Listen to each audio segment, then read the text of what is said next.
వారికి దిక్కులేదు, వెళ్ళి వెళ్ళు. ఆ మాట అనకండి. స్వామివారు నేను చిన్నతనంలో ఒక గురువు వద్ద విద్య నేర్చుకున్నాం. మేమిద్దరం ప్రాణ స్నేహితులం. సుధాముడు వచ్చాడని చెప్పండి, వారే వస్తారు. ఆ పైన నా అదృష్టం. ఈ పక్క బాపడట ప్రాణ స్నేహితుడట, పేరు చెప్తేనే ఎదురు వస్తారట. నడు నడు.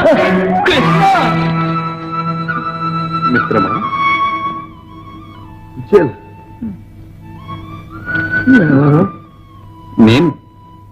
నేనయ్యా మీ బాల్యమిత్రుడు కృష్ణమూర్తి.